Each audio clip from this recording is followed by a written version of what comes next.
अगर आप भी लेना चाहते हैं देश दुनिया की तमाम जानकारी तो आज ही सब्सक्राइब करें हमारे चैनल को। साथ ही नीचे दिए बेल आइकन को जरूर दबाएं ताकि हर अपडेट आप तक पहुंच सके। नमस्कार, साक्षी न्यूज़ नेटवर्क पर आप सभी का स्वागत है। कोरोना महामारी से जूझते देश में आज चक्रवाती तूफान भी आया, जिसने गुजरात और महाराष्ट्र में जमकर तबाही मचाई। सवाल उठता है कि कुदरत आखिर चाहती क्या है। आज रात की बात करें तो गुजरात पर ये रात तूफानी रात भारी पड़ रही है, तेज हवाएं चल रही हैं, भारी बारिश हो रही है। खास तौर पर जो तटीय इलाके हैं वहां पर 4 जिलों में भारी बारिश होने की सूचना है। सोमनाथ में 130 किलोमीटर प्रति घंटा की रफ्तार से हवाएं चल रही हैं, कहीं कहीं 180 किलोमीटर प्रति घंटा की रफ्तार से हवाएं हैं। और सरकार ने पूरे बंदोबस्त किए थे, जो तटीय इलाके हैं वहां से लोगों को हटा लिया गया था पहले ही। खासतौर पर तटीय इलाकों में जो कोविड हॉस्पिटल है वहां से जो मरीज थे उनको अन्य जगहों पर स्थानांतरित कर दिया गया था। सभी तैयारियां की गई थी, लेकिन तूफानी रात से कितना नुकसान होगा इसका पता तो सवेरे ही लग पाएगा। हालांकि राहत बल एनडीआरएफ की टीमें सब जगह तैनात हैं। सेना वायुसेना को अलर्ट मोड पर रखा गया है। सारी तैयारियां की गई हैं तूफान से निपटने के लिए, लेकिन प्रकृति के आगे मानव अक्सर कमजोर हो जाता है। देखना होगा कि कितना नुकसान हुआ है इस तूफान से, इसके बारे में सवेरे तक जानकारी सारी आएगी। फिलहाल महाराष्ट्र की बात करें तो महाराष्ट्र में कई इलाकों में, खासतौर पर मुंबई में दिन भर भारी वर्षा हुई। 6 लोगों की अब तक मरने की और 9 लोगों के घायल होने की खबर है। इस पूरे अपडेट पर साइक्लोन से संबंधित जितना भी अपडेट है दिन भर का, आइए इस रिपोर्ट में आपको दिखाते हैं। भीषण चक्रवाती तूफान सोमवार देर रात बड़े आवेग के साथ गुजरात तट पर पहुंचा, जिसके चलते भारी वर्षा हुई। इस दौरान हवा 185 किलोमीटर प्रति घंटे की गति से चल रही है। गुजरात में चक्रवात के आने से पहले 1.5 लाख से अधिक लोगों को निकालकर सुरक्षित स्थानों पर पहुंचा दिया गया था। एक अधिकारी ने बताया कि गुजरात में निचले तटीय इलाकों से 1.5 लाख से अधिक लोगों को स्थानांतरित करके सुरक्षित स्थानों पर पहुंचाया गया है, जबकि एनडीआरएफ और राज्य आपदा प्रतिक्रिया बल की 54 टीमें तैनात हैं। एक अधिकारी ने कहा कि पोरबंदर सिविल अस्पताल ऐसे कम से कम 17 कोविड-19 रोगियों को सोमवार को एहतियात के तौर पर अन्य सुविधाओं में स्थानांतरित कर दिया गया, जो वहां आईसीयू में वेंटिलेटर सपोर्ट पर थे। गुजरात सरकार ने कहा है कि केंद्र ने चक्रवात से निपटने के लिए गुजरात को हर संभव मदद की पेशकश की है और सेना, नौसेना और वायुसेना को जरूरत पड़ने पर प्रशासन की सहायता के लिए तैयार रहने को कहा है। गुजरात के मुख्यमंत्री विजय रूपाणी ने तटीय जिलों के कलेक्टरों के साथ बैठक करने के बाद कहा कि प्रधानमंत्री नरेंद्र मोदी और गृह मंत्री अमित शाह राज्य सरकार के संपर्क में हैं और उन्होंने हर संभव मदद का भरोसा दिया है। मुख्यमंत्री कार्यालय ने कहा कि प्रधानमंत्री ने मुख्यमंत्री रूपाणी को फोन किया और चक्रवात से निपटने के लिए राज्य सरकार की तैयारियों के बारे में जानकारी ली। गुजरात में इससे पहले आए चक्रवातों की बात करें तो 9 जून 1998 को गुजरात में आए एक बड़े चक्रवात से व्यापक क्षति हुई थी और बड़ी संख्या में लोगों की मौतें हुई थी, विशेष रूप से कांडला के बंदरगाह शहर में। वहीं आधिकारिक आंकड़ों ने तब मरने वालों की संख्या 1173 बताई थी, जबकि 1774 लोग लापता हो गए थे। एक प्रमुख समाचार पत्रिका ने तब दावा किया था कि इसमें कम से कम 4000 लोग मारे गए थे और अनगिनत लापता हो गए थे, क्योंकि शव समुद्र में बह गए थे। उधर चक्रवात के परिणाम स्वरूप मुंबई में भी भारी वर्षा हुई। वहीं इसके चलते 2 नौकाएं तट से दूर अरब सागर में चली गई हैं, जिन पर 410 लोग सवार हैं। भारतीय मौसम विभाग ने कहा कि एक भीषण चक्रवाती तूफान में तब्दील हो गया ताउते वर्तमान समय में गुजरात तट के पास स्थित है। आईएमडी ने कहा है कि इसके टकराने की प्रक्रिया शुरू हो गई है और यह अगले 2 घंटे जारी रहेगी। अधिकारियों ने कहा कि महाराष्ट्र के कोंकण क्षेत्र में भीषण चक्रवाती तूफान से संबंधित अलग अलग घटनाओं में 6 लोगों की मौत हो गई और 2 नौकाओं के समुद्र में डूब जाने से 3 नाविक लापता हैं। 3 लोगों की मौत रायगढ़ जिले में हुई, 1 नाविक की मौत सिंधुदुर्ग जिले में और ठाणे जिले के नवी मुंबई और उल्हासनगर में 2 लोगों की मौत उन पर पेड़ गिरने से हुई। एक आधिकारिक बयान में कहा गया है कि सिंधुदुर्ग जिले के आनंदवाड़ी बंदरगाह में लंगर डाले 2 नौकाएं डूब गईं, जिन पर 7 नाविक सवार थे। बयान के अनुसार इन 7 लोगों में से एक की पहचान जिले के देवगढ़ तालुका के राजाराम कदम के तौर पर की गई है, जिनकी मृत्यु हो गई। वहीं 3 अन्य लापता हैं, बाकी 3 नाविक सुरक्षित हैं। सरकार ने कहा कि सोमवार को दोपहर 2 बजे तक की स्थिति के अनुसार रायगढ़ में 1886 मकान आंशिक रूप से क्षतिग्रस्त हो गए। वहीं तूफान के प्रकोप की वजह से 5 मकान बुरी तरह तबाह हो गए। इससे पहले राज्य के मंत्री अदिति तटकरे ने कहा था कि रायगढ़ में तूफान की वजह से 2299 परिवारों को सुरक्षित स्थानों पर पहुंचाया गया है। महाराष्ट्र के उप मुख्यमंत्री अजित पवार ने भी कहा है कि चक्रवाती तूफान की वजह से कोंकण क्षेत्र में बड़ी संख्या में पेड़ गिर गए, फसलों का नुकसान हुआ है। ठाणे के उपायुक्त शिवाजी पाटिल ने भी कहा कि नवी मुंबई और उल्हासनगर में पेड़ गिरने की घटनाओं में 2 लोगों की मौत हो गई। पालघर के जिलाधिकारी मानिक गुरसाल ने कहा है कि जिले में रात 8 बजे तक तूफान का अलर्ट प्रभावी रहा।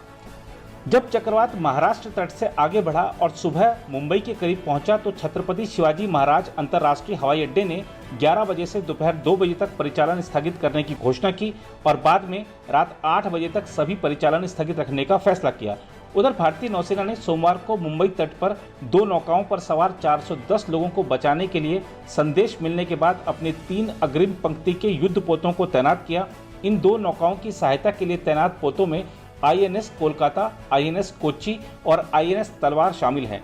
नौसेना के प्रवक्ता कमांडर विवेक मढ़वाल ने कहा, बॉम्बे हाई इलाके में हीरा ऑयल फील्ड्स तट से नौका P305 के दूर जाने की सूचना मिलने पर INS कोच्चि को बचाव और तलाश अभियान के लिए रवाना किया गया। नौका पर 273 लोग सवार थे। ऑयल फील्ड मुंबई से करीब 70 किलोमीटर दक्षिण पश्चिम में है। नौसेना के एक अधिकारी ने बताया कि मुंबई से 8 समुद्री मील की दूरी पर स्थित नौका GAL कंस्ट्रक्टर से एक अन्य त्राहिमाम संदेश मिला जिस पर 137 व्यक्ति सवार हैं। इसके बाद INS कोलकाता को सहायता के लिए भेजा गया है।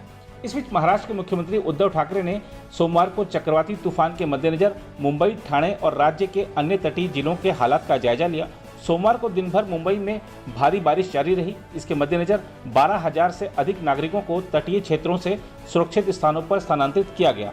इनमें रायगढ़ जिले के 8,380, रत्नागिरी के 3,896 और सिंधुदुर्ग जिले के 144 लोग शामिल हैं। सोमवार सुबह जब मुंबई वासी नींद से उठे तो उन्होंने तेज हवाएं और भारी बारिश देखी जो चक्रवात के चलते थी। मुंबई में 114 किलोमीटर प्रति घंटे की रफ्तार से आंधी चली। BMC ने मुंबई में मौसम निगरानी के लिए 60 स्वचालित मौसम केंद्र बनाए हैं। BMC के अधिकारी ने बताया कि आंधी के कारण बांद्रा वर्ली सी लिंक को आवाजाही के लिए बंद कर दिया गया था और लोगों से वैकल्पिक रास्ता चुनने को कहा गया था। रेलवे के एक अधिकारी ने बताया कि तेज आंधी के कारण दक्षिण मुंबई स्थित छत्रपति शिवाजी महाराज टर्मिनस पर सामान्य यात्रियों के लिए बने शेड की छत पर लगी प्लास्टिक शीट उड़ गई थी। हालांकि रेलवे कर्मचारियों ने तुरंत इस पर संज्ञान लिया। उधर प्रधानमंत्री नरेंद्र मोदी ने सोमवार को चक्रवात ताउते के कारण तटीय राज्यों और केंद्र शासित प्रदेशों में उत्पन्न स्थिति के मद्देनजर महाराष्ट्र, गुजरात और गोवा के मुख्यमंत्रियों के अलावा दमन और दीव के उपराज्यपाल से चर्चा की और ताजा स्थिति की जानकारी ली। ज्ञात हो कि इस चक्रवात से निपटने की तैयारियों का प्रधानमंत्री ने रविवार को एक उच्च स्तरीय बैठक में जायजा लिया था। केंद्रीय गृह मंत्रालय सभी संबंधित राज्यों के संपर्क में है और स्थिति पर 24 घंटे नजर रखे हुए है। इस बीच NDRF ने कहा है कि चक्रवात ताउते को देखते हुए उसने गुजरात, केरल और दमन तथा दीव में 3 दिन में हजारों लोगों को सुरक्षित स्थानों तक पहुंचाया है। NDRF के एक प्रवक्ता ने कहा, टीम उखड़ चुके भारी पेड़ों की लगातार कटाई कर रही है और सड़कों पर गिरे बिजली के खंभों को रास्ते से हटा रही है। प्रभावित राज्यों में स्थिति को सामान्य करने के प्रयास जारी हैं। दूसरी ओर कोरोना वायरस के कहर के बीच उत्तराखंड के उच्च हिमालयी क्षेत्र में स्थित विश्व प्रसिद्ध 11वें ज्योतिर्लिंग केदारनाथ के कपाट 6 माह के शीतकालीन अवकाश के बाद सोमवार को सुबह 5 बजे खुल गए, जहां पहली पूजा प्रधानमंत्री नरेंद्र मोदी की ओर से की गई। हालांकि पिछले वर्ष की तरह इस बार भी कोविड-19 के कारण बाबा भोले के धाम के कपाट खोले जाने के दौरान श्रद्धालु उपस्थित नहीं थे और सीमित लोगों की मौजूदगी में ही समारोह हुआ। मुख्यमंत्री तीरथ सिंह रावत ने केदारनाथ धाम के कपाट खोलने पर प्रसन्नता जताई और जन कल्याण तथा आरोग्यता की कामना की। मेष लग्न और पुनर्वसु नक्षत्र में पूरे विधि विधान से वैदिक मंत्रोच्चार के बीच प्रातः 5 बजे केदारनाथ धाम के कपाट खोल दिए गए। मंदिर के कपाट खुलने की प्रक्रिया तड़के 3 बजे से शुरू हो गई थी। रावल भीमाशंकर और मुख्य पुजारी बागेश लिंग, देवस्थानम प्रबंधन बोर्ड के अपर मुख्य कार्यकारी अधिकारी BD सिंह और रुद्रप्रयाग के जिलाधिकारी मनोज गोयल ने पूरब द्वार से मंदिर के मुख्य प्रांगण में प्रवेश किया तथा मुख्य द्वार पर पूजा अर्चना के बाद भगवान शिव के द्वार भक्तों के लिए खोल दिए। मंदिर के कपाट खुलने के पश्चात मुख्य पुजारी बागेश लिंग ने स्वयंभू शिवलिंग को समाधि से जागृत किया तथा निर्वाण दर्शनों के पश्चात श्रृंगार तथा रुद्राभिषेक पूजाएं की गई। केदारनाथ धाम में प्रथम रुद्राभिषेक पूजा प्रधानमंत्री की ओर से की गई तथा जन कल्याण की कामना की गई। धाम में इस समय मौसम सर्द है। मंदिर के कुछ दूरी पर बर्फ मौजूद है तथा रास्ते में कहीं कहीं हिमखंड भी नजर आ रहे हैं। उधर दिल्ली की आम आदमी पार्टी की सरकार भले कितने दावे कर रही हो कि हमने कोरोना को नियंत्रित कर लिया है, हमारी जो स्वास्थ्य सुविधाएं हैं उसका कोई तोड़ नहीं है, लेकिन आइए आपको लिए चलते हैं राष्ट्रीय राजधानी दिल्ली के ग्रामीण इलाकों में। जरा इन ग्राम वासियों से ही सुनते हैं कितनी स्वास्थ्य सुविधाएं इनको मिल रही हैं। कोरोना यहाँ पे बहुत भयंकर चल रहा है। आसपास के गांव वाले भी बहुत दिक्कत में आ रहे हैं। यहाँ एक डिस्पेंसरी है, 4-5 गांव के अंदर एक डिस्पेंसरी है यहाँ, और उसी में इतनी भीड़ भड़ाका है कि नंबर नहीं आता है। टेस्टिंग कर रहे हैं वो धीरे कर रहे हैं। 40-50 लोगों का टेस्टिंग डेली होता है यहाँ, अब उसमें से 30-35 लोग पॉजिटिव निकलते हैं। लोग अपना इलाज अपना देसी दवाइयों से करते हैं, नीम के पत्ते, ग्लोबेल ये उबाल के पीते हैं, तभी थोड़ा बचाव हो रहा है। 20-25 मौतें भी यहाँ हो चुकी हैं कोरोना की वजह से। हमारे गांव में 80% लोग कोरोना से पीड़ित है। अच्छा, पूरा गांव 80%। और कितने लोगों की यहाँ पे डेथ हो चुकी है अब तक?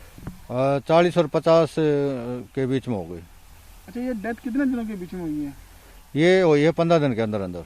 15 दिन के अंदर 40 से 50 लोगों की डेथ हो चुकी है। हाँ हाँ। तो वो जो डेथ हुई है, क्या उनको इलाज सही से नहीं मिल पाया या किस वजह से वो डेथ हुई है? ये दोनों काम हुए हैं, इलाज भी सही नहीं मिल पाया क्योंकि गांव में एक ही डिस्पेंसरी है दिल्ली सरकार की, और यहाँ कई गांवों में नहीं है, तो यहाँ भीड़ ज्यादा रहती, वो सुविधा मिल नहीं पाती जो मिलनी चाहिए। लगभग 50 आदमी बीमार हैं और कितने लोगों की डेथ हो चुकी है? 50-60 की डेथ भी हो चुकी है।